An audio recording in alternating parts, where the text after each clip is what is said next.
1年だ。1年以内に必ずお前をクビにしてやる。この会社に入社してまだ3週間足らずという今日、俺は直属の上司からそう怒鳴りつけられた。営業部のど真ん中で叫ぶものだから注目の的になっている。まあいい。これでこの勝負は周知の事実となった。やってやろうじゃないか。望むところだ。俺は小林当時、25歳の会社員。少し前まで中小企業の営業として頑張っていたが、この春から大手電機メーカーフォレストで働いている。以前の会社は古い体質で、出世は年功序列で、新人は雑用だけやれといった状態。契約数によって歩合給がつくから顧客の奪い合いも日常。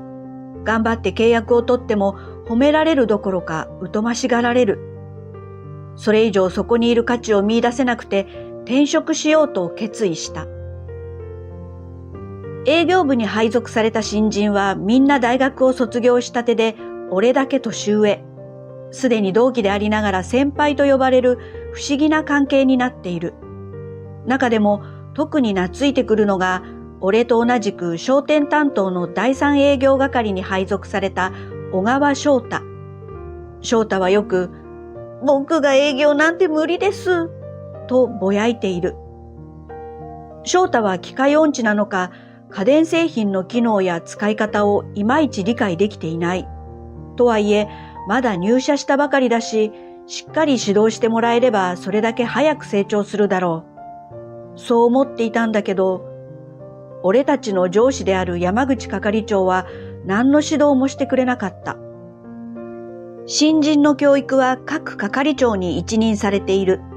その上司が何の指示もくれないどころか、一人で営業に出かけては終日帰ってこないというありさまだ。個人用のパソコンにはデータが一切入っていないし、書類棚には鍵がかけられている。俺たちは何もできず、とりあえずそこらを掃除したり、コピー用紙を補充したりと邪魔にならない雑用をして過ごしていた。そして3日目、俺たちの様子を不思議に思ったのか、先輩社員たちが声をかけてくれた。事情を話すと、大慌てでいろんな人が代わる代わる仕事を教えてくれるようになった。関連データもマニュアルももらえて、やっと働く実感が湧いてきた。俺ももちろん頑張っていたけど、特に翔太は頑張り屋で素直な新人だと人気者になっていた。真面目なのに天然っぽいところがまた何とも庇護欲をそそるんだろう。マウスと間違えて横にいた先輩の手を握った時はみんな笑いが止まらなかった。同じ会社の仲間なんだから所属にこだわらずどの先輩にも上司にも仕事のことを相談していい。実力さえあれば出世もできる。でもそれより何より互いの能力を伸ばし合い高め合っていくのが大切だ。入社初日に部長が言っていた通り、親切な先輩社員も幅広い年齢層の役職者も多くて信じられなかった。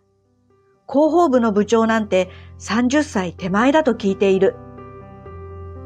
今のところ山口係長だけが以前の職場を思い出す種類の人間だ。他の係は5人から7人くらいいるのにうちだけ3人ということを疑問に思っていたんだけど、前にいた人たちは俺たちの入社直前に辞めてしまったらしい。あまり栄えていない地区の小さな家電店が担当とはいえ、これじゃ大変だと思っていたけど、過去の売買契約と担当地区の店舗一覧を確認するとおかしなことに気がついた。立地が良くて新しめ、少しでも売り上げのありそうな店は全部山口係長が担当している。他の担当者は年季の入った店や町外れにある店。売り上げもたまに少額あるくらいだ。これは歩合給を狙っているのか、それとも売上ポイントを狙っているのか。実はこの会社は社員の評価方法が少し変わっている。売上によって個人につく歩合給や評価とは別に、勤務中の些細な行動につくポイントというものが存在する。売上など業務上の成果は係長以上の人間が加算処理する。でも、資料作りを手伝ってくれた。休んだ日に仕事をフォローしてくれた。という感謝やお礼のポイントは誰でも加算することができた。俺も指導してくれた先輩たちにお礼ポイントをつけたけど、すごく簡単だった。いいねとか高評価とかの感覚にちょっと似てると思う。このポイントは人事部が社内ネットワークで集計・管理している。あくまでも人事評価の参考程度だと言っていたけど、高ポイント獲得者が表彰されたこともあったらしい。これによって売上金額や契約数だけで判断していた頃より営業部内の雰囲気が良くなったそうだ。もちろん営業部だけの話じゃない。他の部署にも様々な形でポイント制が導入されている。マイナスなポイントがつくことはないし、獲得ポイントは基本的に係長以上しか見ることができない。能力や実力さえあれば出世できる大企業。それだけだと蹴落とし合いになりかねない。このポイントシステムがあることでうまくバランスが取れている気がする。本当にいい職場だと思う。山口係長さえ関わらないでいてくれたら。山口係長は結局2週間何の指導もしてくれなかった。ただ合間合間でコーヒーを買ってこいとか出前を取れとか命令して、かと思えば俺や翔太を罵り始める。翔太には大学まで出たくせに何を学んできた。俺には無能な高卒ごときがうちに転職するなんて生意気だと何度も言ってきた。最後には何の仕事もしない給料泥棒がそのうちクビにしてやるからなと怒鳴るのがお約束。そんな中、俺たち二人は自分たちで営業に行くことにした。過去の記録から山口係長が放置している店をピックアップしてしらみつぶしに訪問する。全部先輩たちの指導のおかげでできたことだ。そして店をリニューアルオープンする予定のお店を見つけた。一時は廃業も考えたけど、息子さんが継いでくれることになったらしい。営業が来るのなんて久しぶりだと喜んでくれて、店にある在庫は少ないし、古いものばかりだからとたくさんの注文をくれた。初めての売り上げと初めてのポイント獲得に先輩たちも喜んでくれた。でも山口係長は、新人の指導に手間取って俺が行く暇がなかっただけなんだから、その売り上げは俺のものだ、と言い始めた。ついつい汚い言葉が出そうになった俺よりも先に翔太が口を開く。僕たちを指導してくれたのは山口係長ではなく他の皆さんです。山口係長に売り上げを横取りされるくらいなら皆さんで分けてもらいます。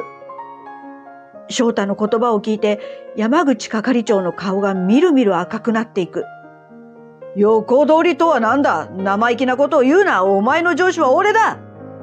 あの T 大学を出てこの大企業に就職して、ポイント制が導入されて初の表彰者も俺だ。お前らみたいなもんは黙って言うことを聞いていればいいんだ。ですが翔太の小川くんの言う通りです。実際山口係長に指導していただいた記憶はありません。高卒野郎は黙ってろ。何年もよそで働いてたっていう割には、営業の常識も上司への態度も分かってない。どうせ無能だからとクビになったんだろ。どうやってうちに潜り込んだ。うちもそのうちクビにしてやるから覚悟しておけ。無能って何ですか？小林先輩はすごい人です。今回の営業だって僕は新製品のことをうまく説明できなくて店長さんに笑われちゃうくらいで。それをうまくフォローして契約にまでつなげてくれたのは小林先輩なんです。翔太、かわいいやつめ。いや、ほんと、いくら機械音痴でもプラグをコンセントに挿すことくらいわかるだろうっていう。あれは俺も恥ずかしかった。先輩と鬱陶しい。本当に俺の下にはろくなやつが来ない。仕事はできないし勝手に辞めるし根性がない。この会社はな、年功序列じゃないとしても実力主義なんだ。俺よりも仕事のできないお前らが何を偉そうに。じゃあ、もし山口係長よりも実力があると証明できれば、俺が無能じゃないと認めてくれますか？俺の言葉に山口係長の表情が険しくなる。俺より実力があるだと？そんなことあるわけが。いや、まあそうだな。じゃあ契約数や売上金額よりも我が社特有のポイント制を使って勝負しようじゃないか。俺の表彰された月間ポイントを超えるってのはどうだ？期限は1年間。ポイントでですか？僕も勝負します。小林先輩と一緒に。山口係長がにやりと笑う。周りにいた先輩たちが止めているのが聞こえた。いいだろう。では勝負だ。俺が表彰されたポイントを毎月一度でも下回れば、その時点でクビだ。もう撤回はできんぞ。嬉しそうな山口係長とは対照的に先輩たちは肩を落とす。翔太も予想外の展開に驚いていた。しかも協力して獲得するんじゃなく、二人それぞれが1年間毎月獲得という無茶ルールだ。卑怯にも程がある。だけど俺はそれを受け入れる。では、それができれば新人だろうと高卒だろうと二度と暴言を吐かず、同じ社員として扱うと約束してください。いいだろう。ふん、バカなやつめ。1年だ。1年以内に必ずお前をクビにしてやる。そして5月に加算される獲得ポイントから勝負が始まることになった。俺たちの売り上げを横取りしようとしたことはあの騒ぎで知られていたから、山口係長が処理するポイント分については必ず営業部長が確認してくれることになった。直接部長が処理するという提案は係長が断固拒否した。直属の上司が処理して担当地区全体の売り上げを把握するのが当然だと。まあそれはわかる。それはわかるけど、4月末になっても俺たちに降ってくる指導という名の命令は増える一方、今は使っていない古い資料を手書きで写し直せとか、無駄としか思えない作業もあった。周囲がいくら諌めてくれても、これも仕事だと言い捨てる。本当に最低だ。でも俺はすでにポイント獲得の作戦を思い描いていた。最初の月は目が回るほど働き続けた。係長の指示する雑務に加え、自分たちの営業資料作り、訪問、お礼ポイント目当てに恥を忍んで社内行脚。営業部の皆さんが勝負のことを社内中に言い回ってくれたおかげで、いろんな仕事をもらうことができた。初月のポイントは本当にギリギリだった。だけど次の月からはなぜか山口係長の邪魔がなくなり、入社当時のように一人で外出することが増えた。おかげでやりたい仕事に専念することができたのだ。狙いは当たり、俺たちは毎月指定されたポイントを獲得していった。そして最終月の末日。もうすぐ就業時間という頃、山口係長はホワイトボードを眺めてニヤニヤと笑っていた。そこには俺たちの獲得ポイントを記入する棒グラフ用の紙が貼ってある。本来個人のポイントを公表したりはしないのに、わざわざ人事部のデータを毎日チェックして記入していくんだから陰湿だ。そして問題となる最終月のそのグラフは目標に届いていない状態だった。翔太も俺も。俺たちがボードの前に立つと山口係長も隣にやってくる。残念だったな、小林小川。俺が外回りしている隙にせっせと雑用して回ってお情けポイントもらってたんだろ。大変だったよな。新製品の写真だかなんだか撮ってたらしいが、あれも誰かの手伝いか。でもな、今月ダメだったんだからクビだな。俺たちのポイントを確認しようと集まり出した社員たち。それを嬉しそうに眺め回すと山口係長は俺たちに近づき、今度は小さな声で言った。そういえばお前たちの今月の納品書、忙しくて全然処理してないんだ。もう就業時間だし、今やっても人事部が確認した後のポイント加算になるからな。今日中に加算されるのは無理か。いや申し訳ない。せっかく1年間頑張ってきたのにな。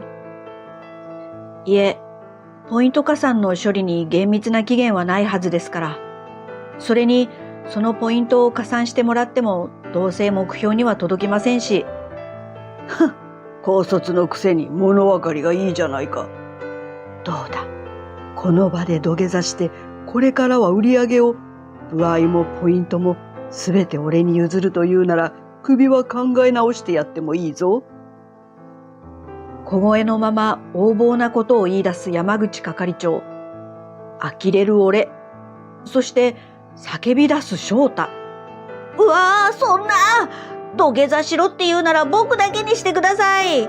これから手に入れる売り上げも何もかも全て献上しますから、だから先輩のことはクビにしないでください。もともと僕が原因でこうなったようなものです。お願いします、係長。バカ野郎、声がでかい。ナイス翔太。けど棒読みが過ぎるな。翔太の大声に山口係長は慌てていた。せっかく小声で言ってたことを全部ばらされたんだ。おまけにタイミングよく営業部長と人事部長が現れたんだから、顔面蒼白になるのもうなずける。今のはどういうことです？土下座とか売り上げの献上とか。違うんです。今のはですね。腕組みしている営業部長に走り寄り、必死で言い訳をする山口係長。人事部長はその横を通り過ぎてホワイトボードの前に立った。そして手元の書類を見ながらマス目を埋めていく。それは目標を大きく超えた数字となった。見ていた周囲からどよめきと拍手が湧き起こる。これはどういうことだ？こちらの都合で処理が遅れていたポイントがありまして、それなのに本日に限ってシステムの調子が悪いものですから、直接報告しに参りました。やる気向上のためポイントを張り出すことは山口係長直々に許可取りにいらっしゃいましたから存じておりましたし。これだから結婚もできない女は。悪態をつく山口係長に人事部長は冷ややかな声でこう話す。あら、自分より年上で結婚できてない男性に言われてもね。それでは小林さん、小川さん、お話ししていた保留分はこれで全て加算しましたので、俺と翔太は人事部長に深々と頭を下げ、お礼を言った。わあ、ありがとうございます。お手数おかけしました。感謝します。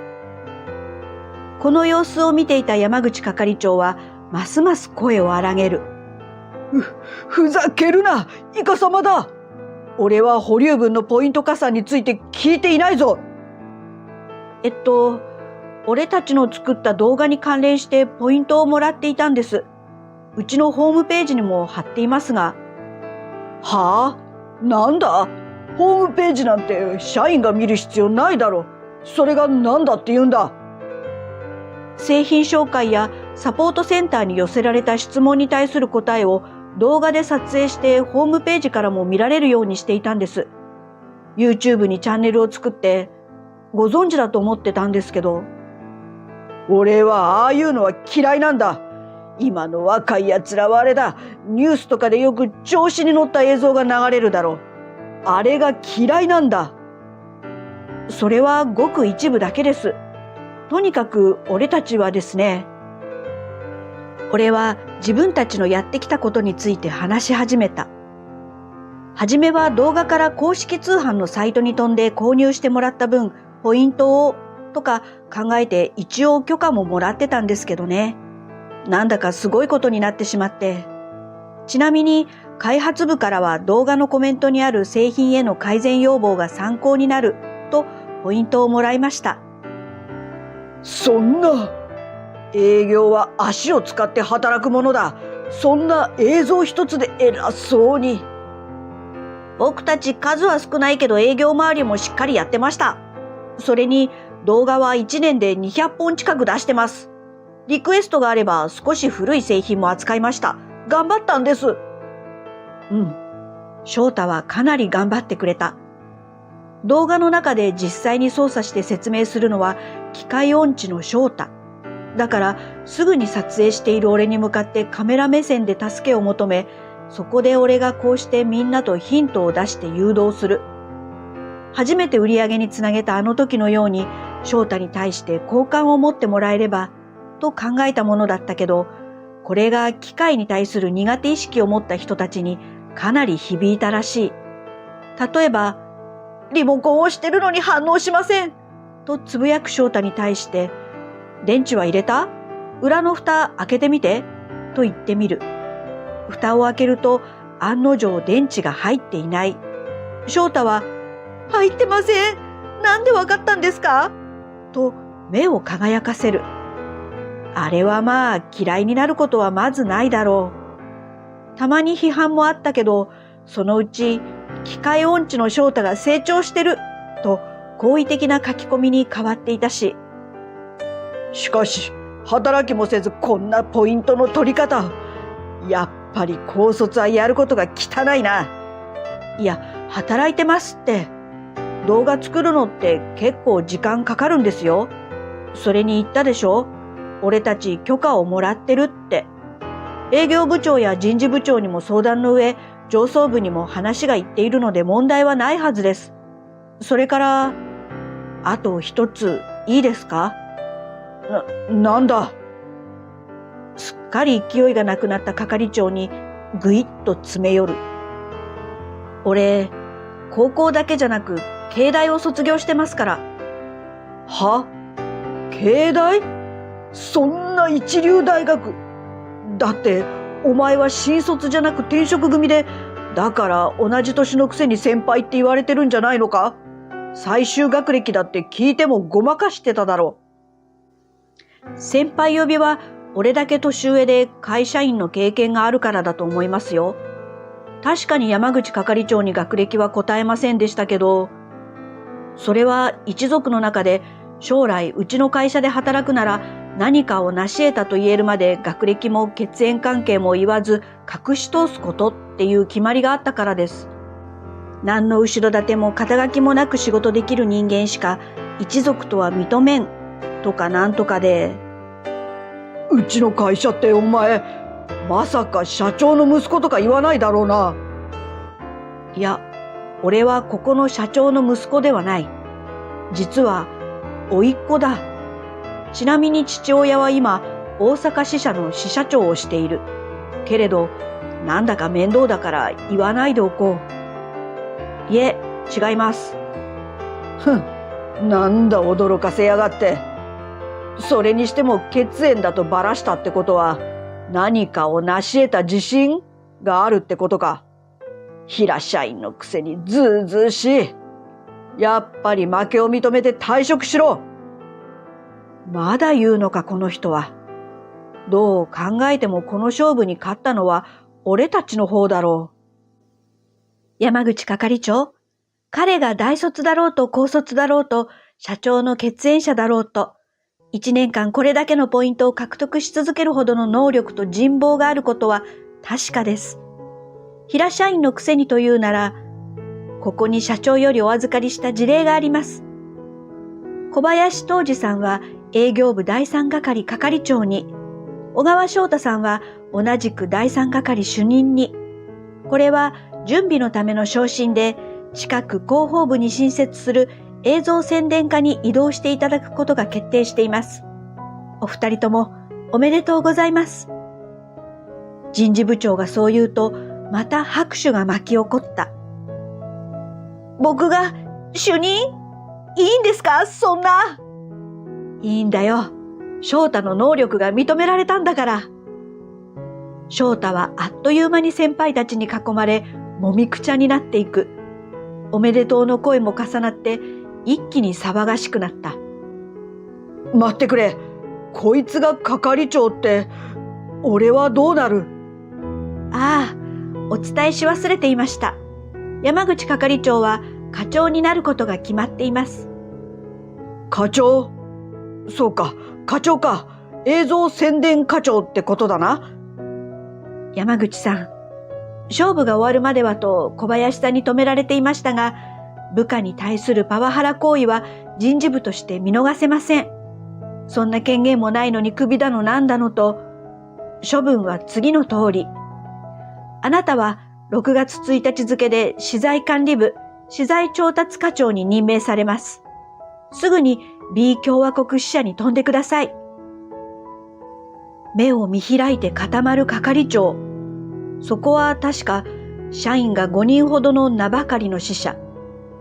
地元の採掘業者から貴重な金属を仕入れるためだけに存在する場所で、社員は全員課長以上の肩書きなんだそうだ。俺たちの周りで大騒ぎしていた社員たちも事情を察したのか、気まずそうに散らばっていった。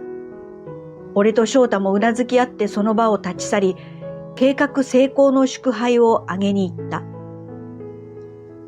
それから数ヶ月後、俺たちは新設された映像宣伝課で毎日忙しく働いている。肩書きにこだわりはないが、俺が映像宣伝課長、翔太が制作係長という形になっている。まだ係は一つだけで6人だけの課だけど、これから係も人員も徐々に増えていくらしい。最近は他社と連携して製品の比較動画を出したりもしている。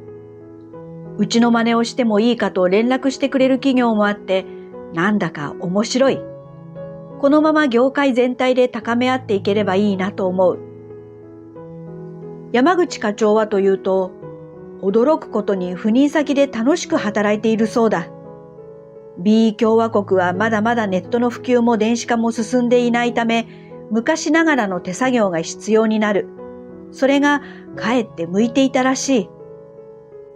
実は山口課長も機械音痴だったらしく、簡単なポイント処理すら億劫だったようだ。だから新しい機械もシステムもそれを使いこなす若者世代も嫌いだったそうで、なんてことを人事部長から聞いた。なぜか時々連絡が来るらしい。ちなみに人事部長は俺のいとこで社長の娘。親戚の中でも一番俺と性格が似ている人だ。